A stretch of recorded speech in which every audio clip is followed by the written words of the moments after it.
Broadcasting live. It's America's longest running talk show on computers. It's Computer America, bringing you the biggest names in technology with guest interviews, new products, and your emails. Listen live at computeramerica.com on any device around the world.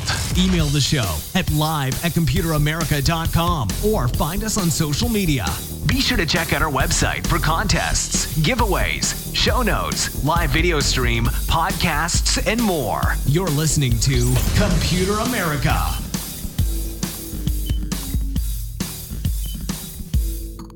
Hello and welcome into the Computer America Show. We are the nation's longest running, nationally syndicated radio talk show on computers and technology. Thank you for joining us. I'm your host, Ben Crossman, and I hope all of you are having a wonderful day. We have a great show planned for you where we have our friend from Pop Zara, who, we just had Nathan Evans on this past Friday, but today we will be having, of course, Cory Galliher, and he is, he's our gaming expert, everything about video games. We like to talk to him because he not only follows, the business side of it, the practical side of it, but he is, as many of you have realized over these past few months, he enjoys games because, hey, they're games. And that's a very, that's a very important trait to have here on the program when we talk video games because, money is being made hand over fist by a few of these developers, there's a very human side to all of this as well. So before we get into that and before we start talking with Cory, a couple of things I'd like to mention, including computeramerica.com. That's where you'll find everything and anything having to do with today's show. So we have a link to, to all the different publications that Cory writes for and, reviews games for. We also have the show notes. So any topics that will be on today's show will be available in one place. So if you're busy, if your hands are tied, don't worry. Hope you get out of that dangerous situation and you can head on over to our website. And of course, the next thing is that you can watch the live video stream where, hey, you can check out what we do here. Not mandatory, but we'll be watching, things like trailers and, just kind of poking around these websites and these articles as we go. Just another way to experience the show. So with that being said, though, we're still a radio show, and I think we're going to go ahead and get started. So again, joining us here on the program is the one, the only Mr. Cory Galliher. And Cory, welcome onto the program. Hope you're doing well. And thanks for coming on. Hey, I'm doing great. It's always fantastic to be here on Gamer Tuesday. Yeah, and hey, you make it that way. You make it our Gamer Tuesday. So with that being said, a lot has been happening. Hopefully you're doing well, since the last time you were on. And, I think I'll give you the first pick about what you wanted to look at because, hey, there's some, even with older games, games that are, we're going to talk about Middle Earth, but even with older games, there is new news, and that's pretty exciting. So where would you like to start? Well, again, like you said, we have all kinds of news for games new and old. I honestly kind of want to start with a topic that's close to both of our hearts, and that's what you just talked about with Middle Earth, Shadow of War, Mm-hmm. Which, as you might recall, a few months ago, game comes out, big old controversy. I mean, that's what gamers do these days. They flip out over controversies, and the controversy in this case was over microtransactions. The idea that you've bought this game, and it's a $60 game. It's a AAA $60 game. Game comes out. You can spend more money to get items in the game. Right. Yeah. And that is everyone's favorite part of a video game is that it's not skill, it's not time, it's not, any of these things. It's how much money can you throw at this game? It's everyone's favorite part, and mine too. I love it. So.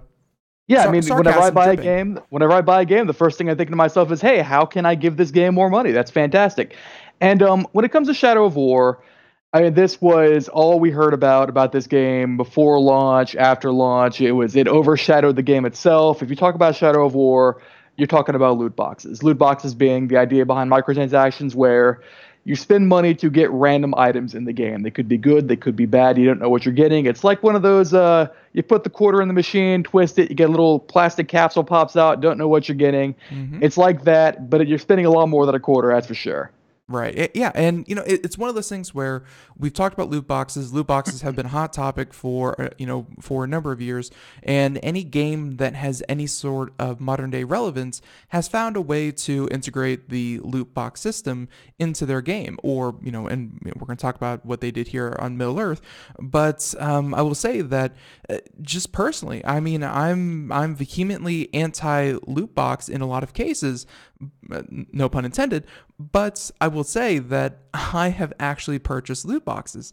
This is, I know it was for Overwatch, and some of the skins looked really, really cool, and I wrestled with myself morally, ethically, as a gamer, and like I can see the appeal to the point. And, they are very tempting. So this news with Middle Earth, it's, kind of surprising though. So tell us about the state of the game when it was released. What was the purpose of the loot boxes, within the game, and, kind of why were people upset that they were included in the first place? So basically, Shadow of War, Middle Earth game, set in the world of the Lord of the Rings. The idea is that you're controlling a character who has the power to control men's minds and make them his slaves, or rather orcs' minds. He can take over orcs, kind of form his own army to fight the forces of Sauron. And that's what the previous game, Shadow of Mordor, was like. But in this game, they've put a lot more emphasis on creating this army of orcs, to the point where you could actually spend money to get orcs out of loot boxes. If you wanted the most powerful army, you could spend money right then and there, get you some really powerful orcs. Poof, your army's amazing. There you go. To the point where after you finish the game, most of what happens afterward is basically it's a competition to see who has the strongest orcs. Now, the fact of the matter is, there's a lot of controversy, like I said, and like I also said, gamers are really good at getting upset about controversy. Shadow of War itself, when you play it, you don't really need to spend this money. I mean, we've been seeing systems like this since... the first one I can think of was Dead Space 3. That was years and years ago. That was, I want to say, 2009, 2010 even. Right. Maybe Counter-Strike had something, a little bit similar, but yeah, it's been around for a long time. You're right. Right, yeah. And again, Dead Space 3, not quite the same idea. I mean, when you spent money in that game, you did know what you were getting. But the point I'm trying to make is that in both Shadow of War, Dead Space 3, most of these single-player games, this microtransaction aspect is... if you're spending money to get an advantage in the game, it's typically not necessary. It's an option offered to you as a convenience, but you don't usually have to do it. Now, the difference here, of course, is the fact that you're spending money on loot boxes. You don't know what you're getting. It's random. You could spend a lot of money and get nothing out of it. And that's, a lot of people call that gambling. They think it's upsetting. And yeah, I could see where they're coming from. I don't know if I agree necessarily, but yeah, it's upsetting. I really feel like that was one of the tentpole arguments that this was not gambling, is that a lot of developers, when they had to justify the system and prove that it wasn't gambling, was that the minimum amount that you spend, so many loot boxes are $1.99, 99 cents, $3, $5, whatever it may be. A lot of developers justified it that you acquired, like even if you had the worst of the worst loot available in those loot boxes, which many players would consider losing out of those loot boxes, they justified it that you still received $3, $2, $1 worth of content. And right. That's why it's not gambling, is that you can't strictly lose. Exactly. When you open a loot box, you get something. Whether or not it's something you want, right, that's a different story. But when you open a loot box, you get something. And as you mentioned, a lot of games use this system now, typically for cosmetics and multiplayer games. You mentioned Overwatch. Overwatch does this. When you open a loot box in Overwatch, you might not get the skin you want, but you're going to get something. Right. And, there are some mitigating factors in a lot of these games. Overwatch, for instance, if you get 2 of the same item, your duplicate becomes coins that you can spend on something that you want later. It might take a lot of coins, but you can get something you want eventually. Right. So from that perspective, yeah, maybe it's not gambling. From another perspective, oh, it absolutely is. But you still get the feeling. You still get the yeah, I paid $1 and I got something worth $60. That part is gambling. Right. From that perspective, yeah, maybe. The fact that you don't know what you're getting, yeah, I could see where they're coming from. So from that perspective, yeah, it's upset a lot of people. A lot of people are saying that there's content being hidden behind these loot boxes, which that's more shaky. I don't think in Shadow of War that any content was hidden behind loot boxes. I think you can be a Shadow of War, every last bit of it, just for playing the game, and that's fine. The issue of course, is that it takes more time. You are basically balancing out the amount of time you spend versus the amount of money you want to spend. And for a lot of people, I mean, we've seen the demographic that grew up with the NES get older, get jobs. A lot of them maybe in IT or something like that, got a lot of disposable income, maybe have less time, and maybe they look at this loot box thing and think to themselves, yeah, you know what? I'll draw $20 on loot boxes because I want to finish this game more quickly and move on to the next one. And if that's what they want to do, that's their decision. I don't think I would do it, but And as far as loot boxes go, sorry, go ahead. It's and that is I think a really valid argument is that a lot of people, games aren't just for kids anymore with more time than money. A lot of people feel that there should be some kind of catch-up mechanic for people who work jobs, and where I kind of think of it in World of Warcraft, where I could farm 200,000 gold, but it would probably take me a couple of maybe a couple of days played, like maybe 20, 30 hours played. Or I could whip out $20 and I could buy 200,000 gold. It's that time, and again, more to your point, it's not necessary, but it's convenience. And exactly. I think developers like that. Yeah. And from that perspective, I have trouble getting behind the idea that it's necessarily a bad thing to include in these games. Now, that's not the prevailing opinion with the hardcore gaming set, actually. And the interesting point that we're talking about this at all is that I guess it's not the prevailing opinion with the developers either, because Shadow of War is actually removing the system. Now here's what I'm kind of thinking though, is that this is something I've seen not just in gaming but in general culture, especially with things like advertisers and I guess developers here in this case, but. And they have ripped it out, and we're going to talk about how they plan on implementing that, if it's going to affect the game. But part of me feels like we saw this with Battlefront 2 is going to come up here shortly, I'm sure. Do you think that maybe this might be like a holier than thou move? Because, like you said, there are negative emotions tied to loot boxes. Part of me can't help but feel like this is just, hey, we've heard the masses and we are going to throw a bone to the gaming community. We're taking them out. Like, I feel like this is like a holier than thou move more than it is, well, business wise and ethically, this makes sense. I feel like this is just free PR, I guess. Let's be absolutely real here. The loot boxes aren't out yet, for one. For two, Shadow of War has been out for months now, actual months. I don't think anybody's spending money on loot boxes in Shadow of War anymore. Let's be 100% serious. So, yeah, I'm absolutely right, 100% with you on that. I think it's a PR move. It's not really doing much. Anybody who is going to spend money already has. They're losing nothing by doing this. They are getting good press. People are talking about it. Oh, and of course, gamers being gamers are like, oh, we had our say. We made a difference. When in reality, I don't think you really made much of a difference at all. Right. So they're removing the whole system, and again, to your point, that it's probably not going to hurt the bottom line anymore because, hey, the money's been made. Do you think gameplay wise, are they doing anything to compensate this, or are they just saying, hey, you can't spend this money anymore and that'll be the end of it? Because like we've been saying, it's there were trade-offs. It's time versus money versus things like that. Are they giving people anything to compensate for removing loot boxes, or are they just again ripping them out? I mean, it's funny that you should mention that, because there's a second game that's doing this that I wanted to talk about as well that it's going to make a lot more of a difference for, and that game is Star Wars Battlefront 2. We talked about this on Gamer Tuesday a while back, actually. Yeah. Battlefront 2 had pretty much the same system. It was a multiplayer shooter where you would spend money to get loot boxes, and loot boxes would improve your character. You get better guns, different skills for your character, and so on and so forth. Now, it's doing the same thing. In fact, I think it's already done the same thing. It's taking the loot box idea and just ripping it out entirely. And to be honest, I mean, you couldn't buy loot boxes in Battlefront 2 I don't think you ever could, actually. I don't think you could since launch.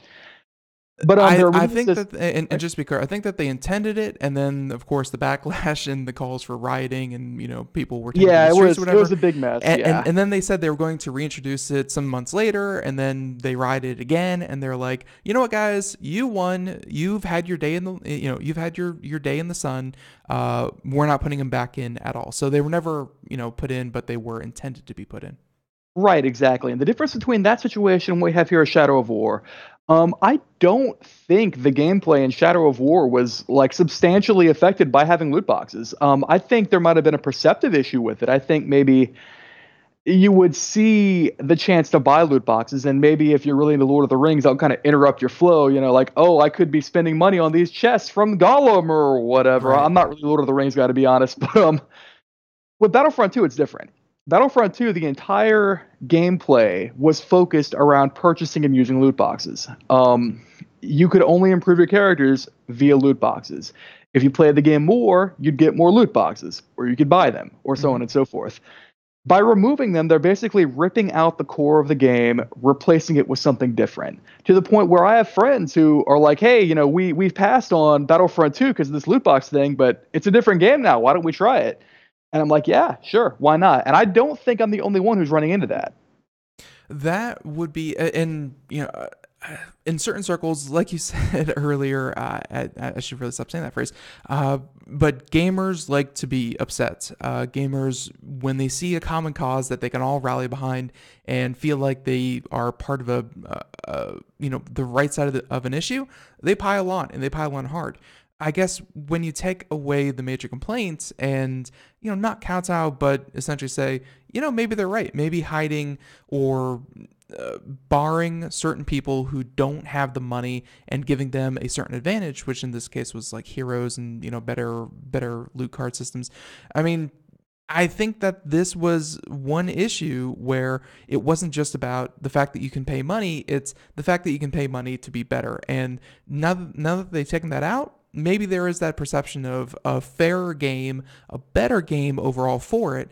And I think you're right. I think that people are more willing to try it now, even though they felt like they might have been burned. Hey, games are games, and they can still be fun. So I don't think that you're the only one. I'd have to agree with you. And that's really encouraging to me. I want to say that, again, I don't think this is a deal breaker for me for a lot of games, but the fact of the matter is that if this system went away, I wouldn't complain. We'll go with that. There's a right way to do loot boxes, and I think we're finding there's a wrong way to do loot boxes. And when you tie them into the core concept of the game, where someone actually does more damage, has more life, it gets characters that are unplayable to others after 40 hours, I think that's when you run into the wrong way to do loot boxes. Like I said, I purchased loot boxes for Overwatch. It's something that I felt they justified it to me. I could look better, and hey, I look great now, but I could look even better. And I had been getting loot boxes. It's just, hey, I wanted 100 loot boxes instead of the one every day. So it's I'm not upset that they removed it. I don't think this is, between Middle-earth, Shadow of War, Battlefront 2, removing loot boxes.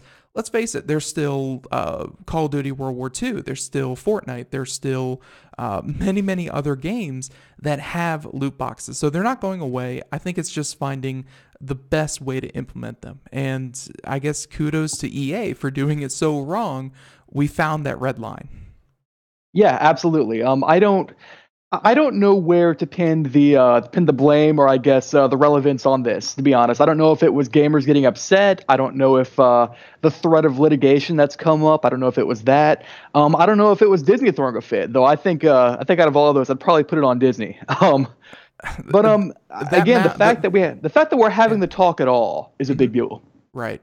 Yeah, and the mouse is the most powerful force in the known universe. So yes, that's a fair point. All right, so there's loot boxes. There's going to be more, and hopefully they don't get out of hand. But it's also kind of encouraging to see that angry internet communities can actually influence the games that they do play. So we have talked with Nathan Evans, and I'm sure you guys have over at Popzara discussed, the facts and the figures. And it's one thing to be emotionally invested in a game, but I think Nathan said something along the lines of the outrage felt by gaming communities was not reflected in the sales of Battlefront 2. So, and you might be able to clarify that, because I wasn't watching the sales of this game, but even if it's just perception, even if it's just people talking online and the trends on Twitter and Facebook or whatever, it's nice to know that they still care enough that it's just, oh, we made our money, so we are right, period. Legitimate grievances and taking that stance, it's just kind of nice to see that, voices do matter. Well, as you say, I don't have any figures right in front of me, but we've spoken with Matt Piscatella from NPD a while back, actually, and one of the things he mentioned that we've mentioned quite a bit as well is look at sales. I mean, Battlefront 2 was terrible. I mean, there was a big controversy. It was a giant maelstrom of terror, yada, yada, yada, the dark side of the Force, voices crying out in terror. Mm-hmm. Fact of the matter is, it's still sold like gangbusters. Maybe it's sold a little bit less than it would have, but I mean, we can't see parallel worlds. We don't know what would have happened. We know that a lot of people said they weren't going to buy it, but that doesn't mean anything. Right. So at this point, I mean, we can look at the Battlefront 2 thing and we call it mercy, honestly. That's what it is. It's them being merciful. They don't have to do this, but they're doing it anyway. So for as much as we all hate EA, they didn't have to do this, but they are. Right. And hey, it's one thing that I always have to keep in my mind is that, whenever there's an audience online, like if it's either for Computer America or if it's on Reddit or some of these other news organizations, like regardless of how vitriolic and excited and whatever emotion you want to tie to it, overall, it's still a pretty small portion of a game's fan base or even any kind of audience. Is that, you can see a unanimous decision that this game is horrible and it will go down in flames. And then you realize, oh wait, it's only like 2% of the gaming population is actually taking play or is actually invested in an online conversation of the game that they're going to play. It's always good to remember the scope of what you're saying. You can't say the people of the internet and therefore the people of the world are angry. It doesn't work that way, and it's important to remember. But again, like you said, nice of them to be a little. It's nice for them to look like they're on our side, at least for once. So. It's a lot more people are going to talk when they're upset about something than when they really enjoy it. The people who love Battlefront 2, you know what they were doing? They weren't posting about Battlefront 2 on Reddit. They were playing Battlefront 2. Right. And probably seeing Last Jedi, to be honest. Right. So, and our hearts go out to them as well. But I will say that we're going to go ahead and move on from, to recap, this whole issue was about Middle-earth Shadow of War removing loot boxes, and like we said, it was probably something more of a PR move, but hey, this is what I like to see. If you ripped the system out completely, you are not left with an unplayable game. That, I think, is the right way to do loot boxes. That you could never touch the system, you can never use the system, and it's still a playable game. That's the right way to do loot boxes, and hey, looks like they're going to do that. So there's that, and let's go ahead and switch gears over to our next topic, and this is about a new release. And one that, again, keeping in mind that the opinion of the internet is not the opinion of the user base, because Sea of Thieves, I've seen it in a number of places where the beta mixed with the actual release of the game, there were some hard feelings for people online, some very angry gamers, but I guess here we have proof. Sea of Thieves is Microsoft's fastest selling new IP of the Xbox One generation. So this is pretty cool. So I guess, Cory, just real quick, Sea of Thieves, what is it? What's the gameplay like? And is this a cool feat for them to have? Again, the fastest selling new IP. Is that exciting? It's very exciting. I'm gonna go ahead and tell you why. Sea of Thieves it's a pirate game. It's straight up. It is a pirate game. Yo ho ho, shiver me timbers. You and up to 4 of your friends team up. You have a pirate ship. You go on pirate adventures. You dig up treasure. You fight skeletons. You collect bounties. You store them all on your ship. And then somebody else on their ship comes over and destroys you and steals all your stuff. It's a lot of fun. I really enjoy it. Subject to a lot of controversy, which I'm sure we'll talk about, isn't everything these days, but I think it's a great game. And here's the reason it's important. 2 reasons, actually. Number 1, fastest selling new IP for Microsoft, which I don't know if that's really saying much. Microsoft doesn't have a whole lot of new IPs. They canceled Scalebound. We're not going to talk about it. We're not going to talk about Microsoft and new IPs. The other reason, which is more important, Sea of Thieves represents an experiment. And it's an experiment of the idea that we can take video games and we can sell them, or I guess not even sell them. We can attach them to this kind of Netflix-style subscription service. And in this case, it's called Game Pass. Mm-hmm. For $10 a month, first 14 days are free. Hire me, Microsoft.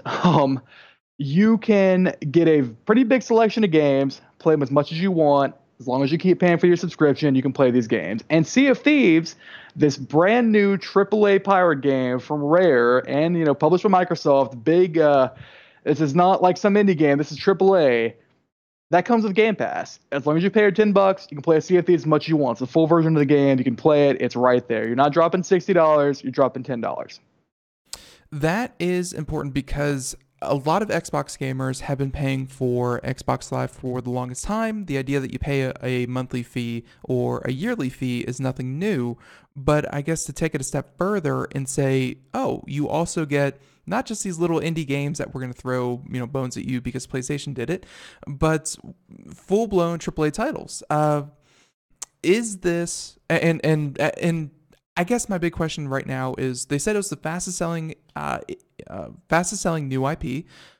How can they justify that when it's available through this new service? Are they counting anyone who signs up for it and played it is a purchaser, or did people, kind of buy it and then on top of that play it for the $10 subscription fee? I mean, even the source that we use for this is a little bit iffy about what exactly fastest selling new IP means. The term that was later used from Microsoft executive Aaron Greenberg was it's the most successful IP of this generation. So, I'm not really sure what that means in terms of sales. We'll have to wait and see until next month's NPDs comes out. Mm-hmm. But the fact of the matter is that you're presenting this game in such a way that it's drastically more accessible for a lot of people. $60 is not a joke for a lot of people. A lot of people who play games. A lot of people can't just afford to drop $60 on every single release that comes out. They have to follow reviews. They have to follow word of mouth. They have to follow YouTubers. And maybe if they can only get one game a month, maybe it wouldn't have been Sea of Thieves. But for $10, that's a much easier sell, which is good for multiple reasons. Number 1, more people can play it. Number 2, it's a co-op game. You want more people playing it. If I want to play Sea of Thieves, I can tell my friends, hey, 14-day free trial for this AAA game. We can all play it together. You don't have to pay a thing. We can all play. It's not a demo. It's the whole game. That's wonderful. That's amazing. It's pretty interesting to see lately what games have been getting the most attention when it comes to social media or YouTube or what have you. There's another article, I didn't pick it up, but we're going to talk about this whole Battle Royale thing. But, not to, switch over so quickly, but rather to say that Fortnite, which is a Battle Royale, is, that mixed with, I think it was like Call of Duty, kind of drove sales. But anyways, a free game is getting the most views on YouTube. And then PlayerUnknown's Battleground, we're going to talk about that. That's a $40 game. That's not a $60 game. And that has a massive following and a lot of players. It's kind of interesting that the games that are getting the most word of mouth or the most excitement are the cheaper games or the free games or the games that don't cost $60. And it's something I haven't really seen before, where the gaming news, such as ourselves, we've always kind of said, all right, the latest $60 release was this, and it did this well, and we're looking forward to the next $60 game release, which is going to be this. I feel like that's kind of going out the window a bit. Now it can be free games that are the best games, or it can be the $40 games that are the most exciting games. That's pretty cool. And now we have a new contender, which is, the game available through the $10 service is now the new exciting game. I mean, yeah, that's fantastic. And the other aspect of that too, I mean, as long as we're talking about Fortnite, it comes down again to this whole pricing thing. I want to talk about another game we didn't actually put on the list for discussion, actually, because it's relevant to this talk. The game's called A Way Out. A Way Out is a game from EA. That was once such again. a weird pricing model. I liked it. Yeah, so A Way Out. And actually, Corey, we have music playing in the background, very subtle, but it's going to be there. And folks, we are talking to Cory Galliher. He is with Pop Zara, A Well-Read Mage, and many, many other places. And folks, we will be right back with more Computer America when we get into A Way Out. And hey, Gamer Tuesday, everyone, stay tuned. Dish TV is better than cable TV. Why? Because you can save 45% on packages compared to your high-priced cable bill. Wow. Take those giant scissors out and cut the cable and save with Dish TV. Plus, you get a free DVR upgrade to record your favorite shows and free installation. And with Dish Anywhere, you can watch TV for free on your mobile device. Act fast. You can save hundreds of dollars. Does your cable company do that for you? I don't think so. Get all the best TV programming at your fingertips at a fraction of the price of cable TV. So say adios, arrivederci, goodbye to the high cable bill and save up to 45% on Dish TV packages today. These are limited time offers and can change at any time. Call fast. 800-471-5325. 800-471-5325. 800-471-5325. That's 800-471-5325. Greece is cheap. But the airfare costs a fortune. Paris? Not much closer, and again, airfare... What about Puerto Vallarta? Let's face it, flying anywhere is just too expensive. Wait, what's this? Low-cost airlines. With one call to low-cost airlines, you'll drastically slash your travel costs. We're talking insanely low airline prices to any of your favorite destinations. Where would you like to go? London, Rome, Costa Rica, Australia? Wow, that's cheap. So why wait? Call now to learn how crazy cheap it is to fly anywhere in the U.S. or international. Our prices are so low, we can't publish them. The only way to get them is to call to instantly hear the most amazing best deals on airline travel. It's that easy. So call now and start packing. 800-215-4461. 800-215-4461. 800-215-4461. That's 800-215-4461.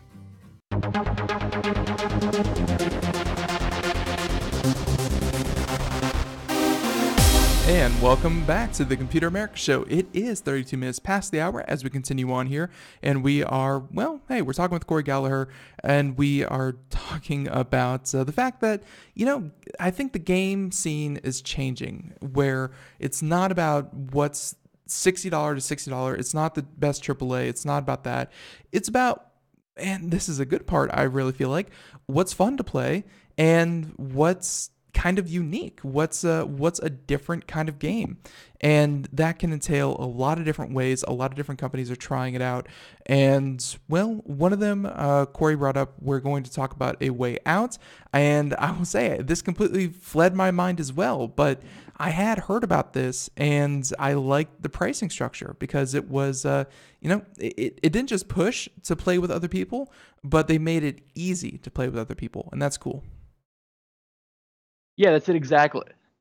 So the big thing here is that A Way Out is a $30 game, which that's to be expected for these more budget releases from EA.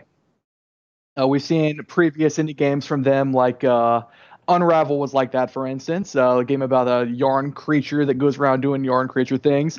Anyway, A Way Out, game about a prison break. You have to play with two people. You cannot play by yourself. There is no option for an AI companion. You have to play with somebody else. So what they did is that if one person buys a copy of A Way Out, anybody they invite to play with them can also play the game. They don't have to have bought it. That's amazing. Yeah, no, it's and there weren't really that many restrictions to it. Like, it wasn't like, you get 5 one-time codes you can use. No, it was it was very easy to get your best friend to play. And that was kind of cool. So how did it work out for them? I mean, was it a fun game? Was the gameplay, so dependent on that, having a friend and playing with a friend? Like, was it a fun game, and do you think it was, kind of worth it for EA to do this?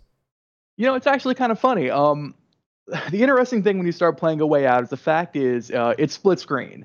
You might not have played a split screen game for years, but even if you're playing online, A Way Out is 100% split screen. You have your one friend on one side, one friend on the other. So in terms of being unique, yeah, that's crazy. Like, I haven't played a split screen game since I want to say GoldenEye 64. It's been a while. Yeah. So that's pretty cool. The actual gameplay itself is really neat. Has a lot of chances to really incorporate this cooperative thing.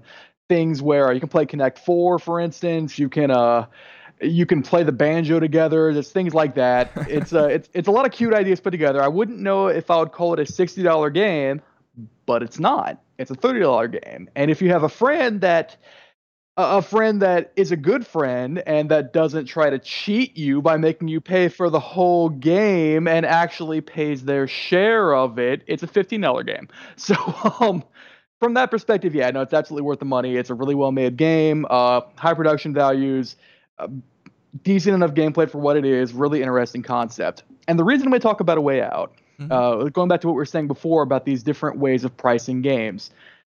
Cool thing about Sea of Thieves, $10 on Game Pass, 14 days for free. That's fantastic. Would I call it a $60 game? I don't know about that. Would I call it a $10 game? Yes. I've heard it called Microsoft's best tech demo when it comes to Sea of Thieves, where the game itself, the gameplay is pretty shallow. From what I've heard that people get angry about, and again, it's the internet is angry about, from what I can tell, is that the rewards for playing are pretty simplistic. I mean, the gameplay is engaging. It is player versus player, so it's very dynamic. It changes all the time. You can play how you want, but the rewards for playing, something to work towards after playing for 20 hours, 30 hours, just aren't there. It's not something that you can spend a lot of time on. But hey, it's a very, if for nothing else, folks, go out there, watch a video of just like the way that the ocean moves. It looks stellar. Some of the mechanics are very unique. It's this server based kind of thing where it matches you up with 50 other players or something. It's cool as a tech demo, but as a $60 game, I'm glad that it's available through this service for $10 a month. The other thing about Sea of Thieves, too, as far as people being angry about it, is I don't know if it was marketed as the kind of game it actually is. If you watch the promos for Sea of Thieves, they're all about these rollicking pirate adventures that you go on, fighting skeletons, digging up treasure, and so on and so forth. And yeah, you can do those things. But that's not really what the game is about. What the game is actually about is PvP. It's about fighting other players. It's about getting into these big ship battles where everybody's got their own part to play, and you're boarding each other and stealing each other's treasure. And really, the rollicking pirate adventures are just something to do until you find somebody to fight with. So, if you were expecting a really relaxed, chill kind of experience with your friends, I'm afraid that's not really what this is. And yeah, that's going to upset people. Is there a lot of content? I mean, from that baseline standard where if you just look at it as this game you play by yourself with your friends, you don't fight people, no, there's not a lot of content. And I could see it being disappointing in a $60 game. Yeah. But it's not a $60 game.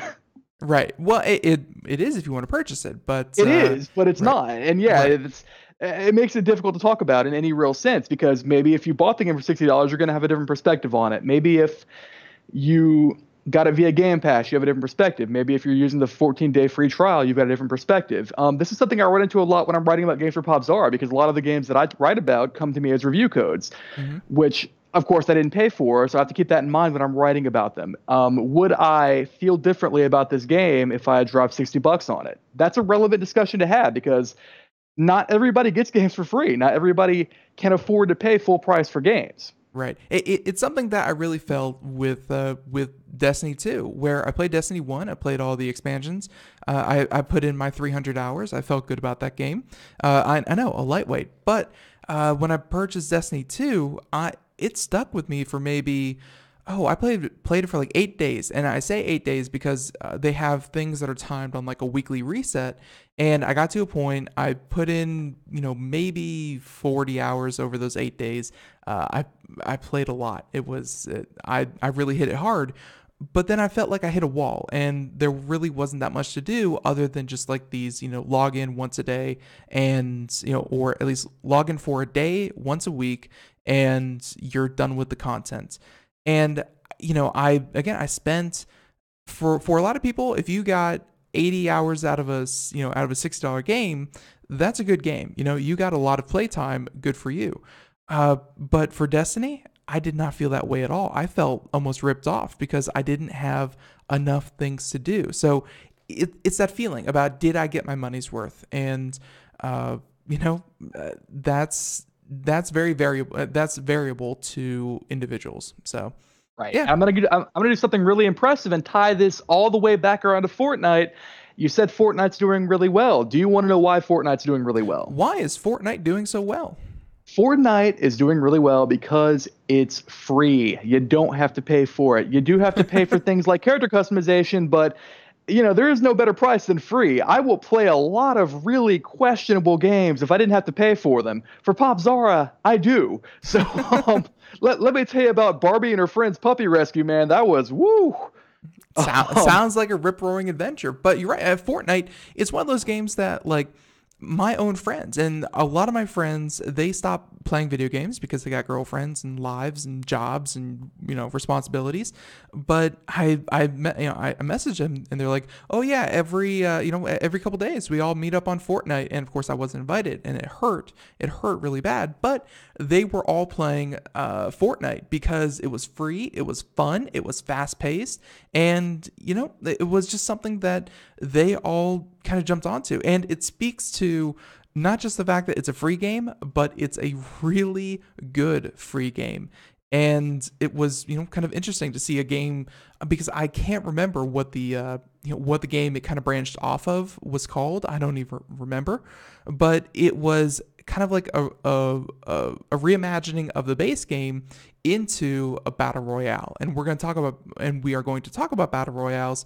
But Fortnite, again, to its point, it's fun, it's free, it's fast paced, and my God, people have been getting really far into it. I think last month in February, it racked up, I think, just about 2 billion hours of videos watched concerning Fortnite. It was and still is the most popular game on YouTube, and that's not an easy feat. So let's go ahead and tie this into Fortnite and have you any experience with it. And we're going to turn this conversation into one about battle royales in general and why Drake. I don't know why Drake is, kind of the go-to celebrity for everyone, but why Drake is now playing battle royales as well.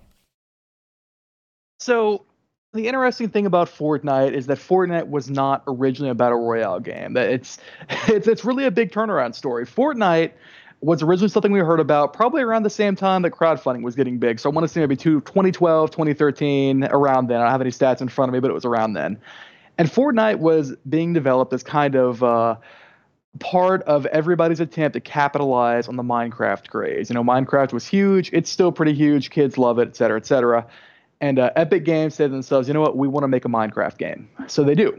Or rather, they start making a Minecraft game and then nothing comes of it for actual years. I mean, Fortnite is in development for years and years and years and years. 2017 rolls around. You can finally get yourself a copy of Fortnite. And if you do, what you get is essentially a base building take on tower defense with a kind of a shooter aspect to it. If you've ever played a game called Sanctum, you probably haven't, but it's very much like that. The idea is that you have to defend points and you build bases to do so. If that sounds nothing like Battle Royale, that's because it's not. Fortnite was not originally a Battle Royale game, and it kind of tried to capitalize on this Minecraft fad a few years too late. We kind of stopped making Minecraft games except for people making asset flips, run them on Steam. Minecraft is not selling the way it used to. It's just not the end thing anymore. The end thing right now are hero shooters, card games, Battle Royale. Right. So Epic Games thinks to themselves, you know what? Can we make Fortnite a hero shooter? Well, it kind of already is. There's no PvP. Can we make Fortnite a card game? Probably not. It already has cards, but it's not that kind of card game. What's big right now? PlayerUnknown's Battlegrounds, Battle Royale game. 100 people go into a map. They all fight. Last person alive wins. So what they do is they slap together this battle royale mode. They implement PvP into this game. They didn't previously had it. They implement a battle royale mode into a game that was nothing like PlayerUnknown's Battlegrounds, and then they give it away for free. That's the important part. PUBG is not cheap. It's a $30-$40 game. It's not inexpensive. It's a hard sell, especially these days. I mean, there's been controversy over cheating. I would say it's steadily gotten worse. I don't play it very much anymore, to be honest, even though I used to love it, because cheating's gotten terrible. Lag's gotten awful. It's a hard game to play these days. Fortnite's been, I wouldn't say it's cheat-free, but it's definitely a different experience. It's free. It works for what it is. It still incorporates the base building aspects of things, which is pretty cool. And it's successful. It's enormously successful. Originally, this base building version of Fortnite that originally came out wouldn't have called it successful. Would call it a 7 out of 10 game. I played a lot of it, but I play a lot of weird stuff. Metal Gear Survive was great, et cetera, et cetera. It was a very niche game that they almost unexpectedly turned into, the most popular game currently. It's with the Battle Royale mode. Yeah, exactly. They took this game that wasn't going anywhere, implemented the new hot thing, and now it's number one everywhere. Everybody loves Fortnite. Drake plays Fortnite. YOLO. It's you hear about NBA players getting addicted to Fortnite. That's all it took. I think I remember soccer players, like, football, soccer, whatever you want to call it, were doing the dances after goals in like professional soccer games. Like it was so weird to catch all these people that you wouldn't think, oh, well, they're a huge musician, or they're, a multi-million-dollar football player, or they're some kind of celebrity, well-off, whatever. And you're like, oh, wait, they play that free game that everyone else is playing. It was kind of exciting in its own right. Right, exactly. And that also kind of ties into the idea of centralizing media these days. Fortnite is big. How do we make it bigger? We have celebrities play it. Do the celebrities really play it? Nah, who knows? But they say they do, so it gets bigger and bigger and bigger and bigger. And if you don't think that Epic Games is throwing around some money to like get celebrities talking about this, and they're paying YouTubers, they're paying streamers, they're throwing money around because they have money to throw around now thanks to Fortnite doing great. Right. Do I think it's a big conspiracy? Not really, but I think Fortnite's going to be the next big thing for quite a while, and I mean, it's really at least for a year, because I think that's what PUBG really got out of it. I don't want to say that Fortnite ripped off their idea and PUBG is going to die slowly because of it. Rather, it's just a different take on the idea of a battle royale, and honestly, I think it's the gameplay. Yes, the celebrities are endorsing it. Yes, streamers are playing it every single day. They're getting huge numbers. YouTubers are getting unbelievable amount of hours watched on these videos. But it's free, it's accessible, and it's a different take on the genre. And I think that's important to note because, I showed you, if you're watching the video stream, we have this article up. I sent it to you. Overwatch, Jeff Kaplan, who is the creative director for Overwatch, which is another big game, maybe kind of starting to show signs of decay. But, Jeff Kaplan even says, hey, we wouldn't mind implementing a battle royale. We just have to know how to do it and stay truthful to our own game. I think that's the important part, where they've, it's just a new genre, kind of like the MOBA, kind of like, first person shooter. It's just, hey, how do we put our own spin on it? And that's the exciting part that I think Fortnite did successfully. The building is more than a little part of what is what makes it fun. The building is a big part of it, and hey, it's a fun game because of it. So. Right, absolutely. And, people talk about things like, oh, it's a ripoff, and you say it's a different take on the genre. I don't know about that. It's the same thing, but free, and also you can build walls. Is that necessarily a bad thing? Not really. Look back in gaming history. We can actually kind of track new games and new developments based on what everybody wants to copy. A lot of people made Mario clones. Then a lot of people made Doom clones, which, think about that. The first-person shooter, largely based on Doom, which took off, became hugely successful. Then the first-person shooter as we know it today is largely based on the formula pioneered by Half-Life by Valve way back in the day. This kind of scripted story-based shooter, largely based on Half-Life. Minecraft did I mean, just real quick, the origins of Halo.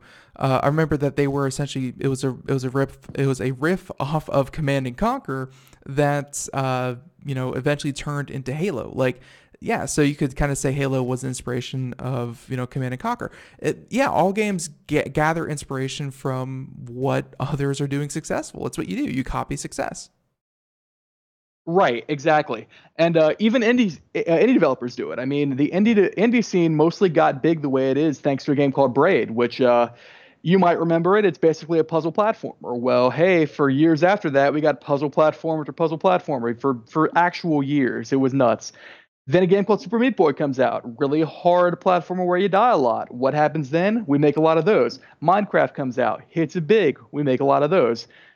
I don't want to necessarily say that the games industry is a big thing of follow the leader, but that's pretty much what it is. Is that necessarily bad? I don't know if I'd say that. The nice thing about copying an idea is that you can iterate on it too. You can make something better.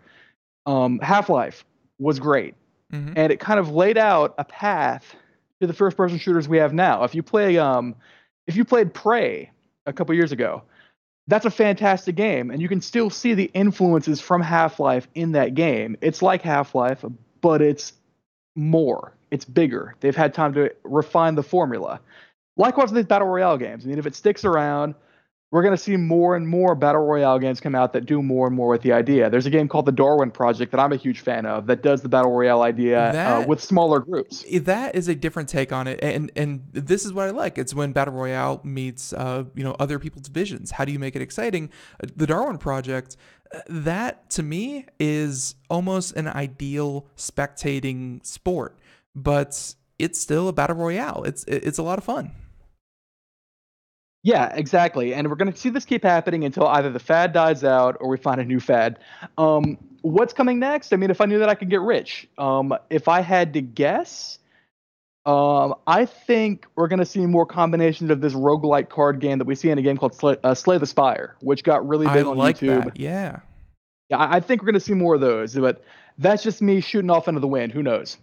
I don't think so. I think that it serves the niche very, very well. A lot of people who used to play Magic the Gathering, this idea of like deck building mixed with a little bit of RNGs for replayability, mixed with just a strategy. And I think that Slay the Spire does a lot of things really, really well.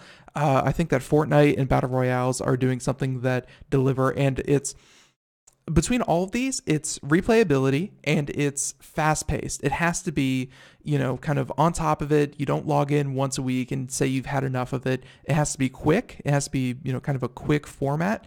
And I don't know. I think that we are, as I said way earlier, gone are the days, and this is going to be way preemptive, gone are the days of us waiting for the next $60 game, because there's a lot of things that come out in between that are $10, $15, $20, $30 that are worth playing or even free.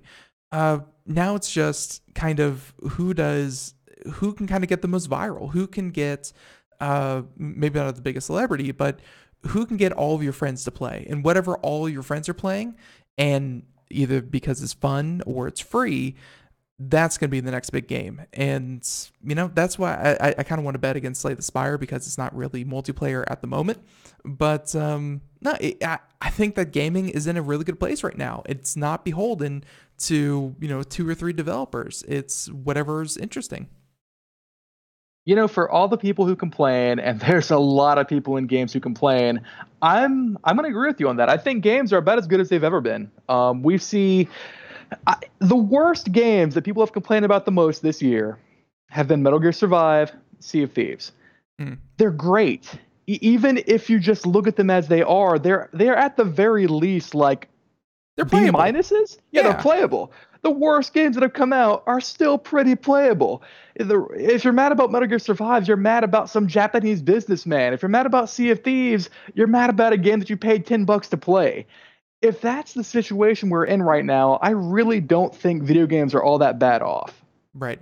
But it's gamers like controversy. So it's their lifeblood, and it will die down. Things are passing all the time where what was a controversy a month ago is not the thing that we're talking about today. And hey, it's really, really cool. But hey, Cory, we have like 5 minutes left, and I wanted your take on Far Cry 5 because I've seen some gameplay. I've not picked it up yet. I'm kind of waiting to see what you say, but Far Cry 5, it looks pretty darn good. And I've heard, speaking of bad and good things, I've heard good things. So what's this all about? Yeah. I mean, I've been playing a lot of Far Cry 5 lately. My review on PopZara should be up by now, actually. And basically what I said is doesn't really redefine what Far Cry is, but it does what Far Cry is really well. I love the idea of this game that takes place in America. It's a lot of these really familiar things for somebody who grew up in this kind of country setting. I grew up in Virginia, and maybe it's not Montana, but I see a lot of the same things there as I saw when I was a kid. That was, it really strikes home in a lot of places, especially the crazy cult that tries to kill you. Yeah, no, that hits me right here, right in the fields. Oh, geez, don't go in the cornfields. My goodness. Okay, so it does that well. Far Cry 5.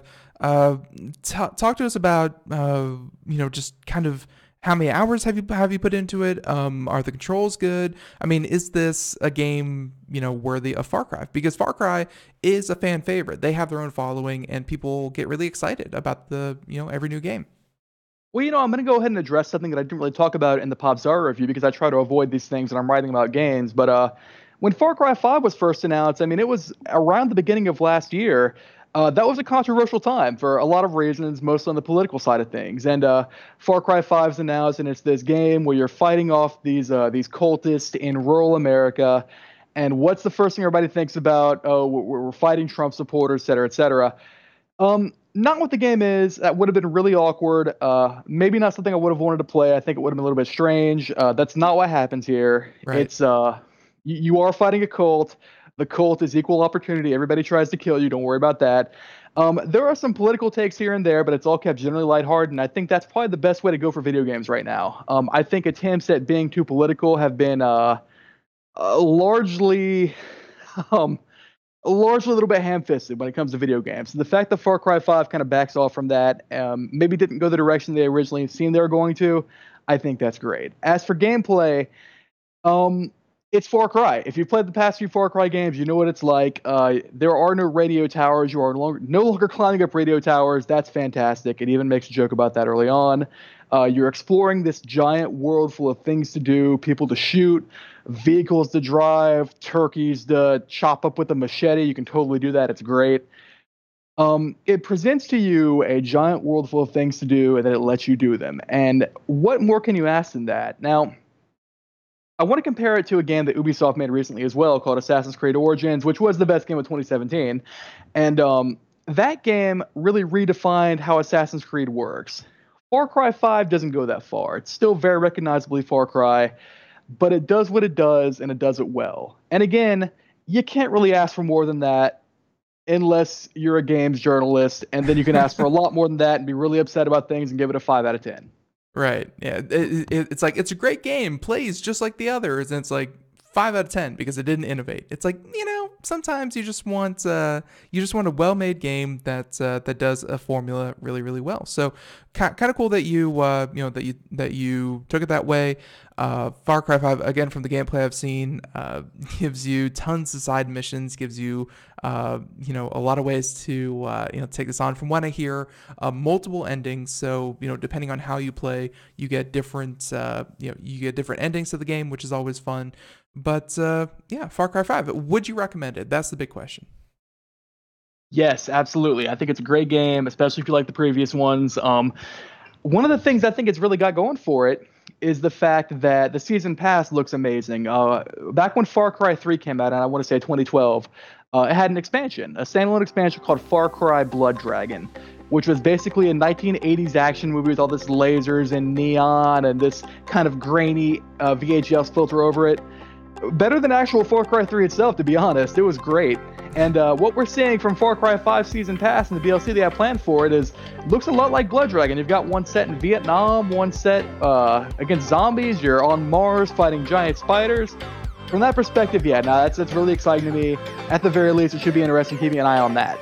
All right. And yeah, the music means that we have to wrap it up for today. But Cory, I'll go ahead and let you have the last word. If people want to find out more about you and what you do and what you're up to, where can they go?